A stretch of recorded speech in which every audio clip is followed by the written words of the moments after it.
Hey guys, Seth here with LSX Magazine, and today I'm in the shop with our Project Track Addict C8 Corvette. So we took the car to Willow Springs in stock form and we baselined it. We figured out what we liked about the car versus what we didn't like about the car, and then we slowly started upgrading it. We're now at the phase where we've added some engine performance to the car. We were just a little bit lacking in the performance department. We were just a little bit slower than everyone else on our straightaway speed. So we decided to do the LPE Corsa exhaust.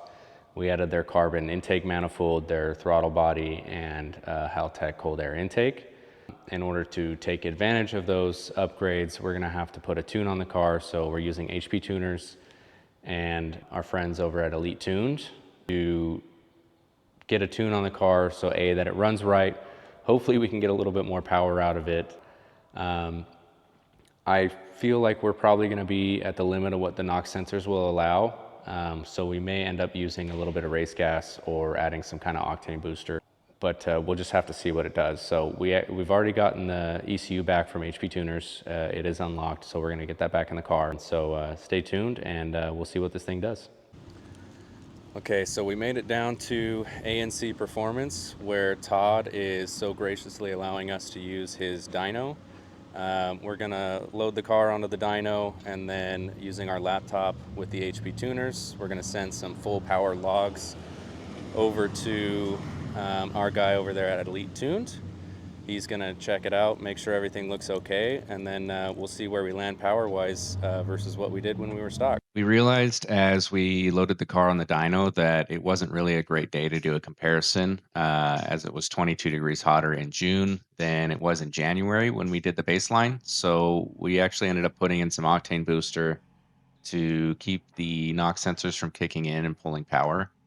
And we were mostly just looking forward to the tuning experience with HP tuners and just getting the car running right for the engine modifications that we did.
All right, so we weren't really picking up anything over stock. We just added a little bit of octane booster to compensate for our crappy 91. We're gonna see how that helps, because we were riding the limits of the NOx sensors. So we want to put the same gas that everyone else around the country has in it, and see if we can pick up a little bit of power and some mid-range, and then we should be good to go. Okay, so our tuner sent us another file to try out.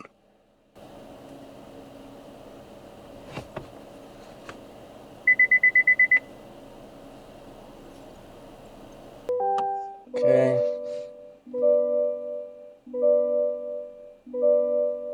And we are complete.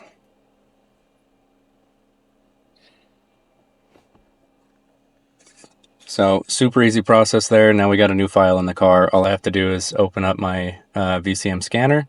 I'll clear the codes and we'll make another run and see what it does.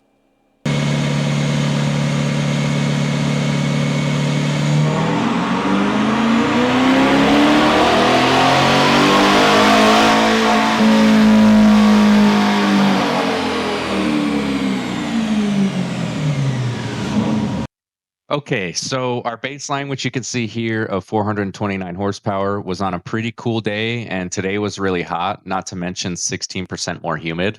So after a few hits, we managed to produce 442 horsepower, which is 13 over stock. However, the max number doesn't really tell the tale of the performance parts that we added, as we ended up picking up almost 20 horsepower into the curve.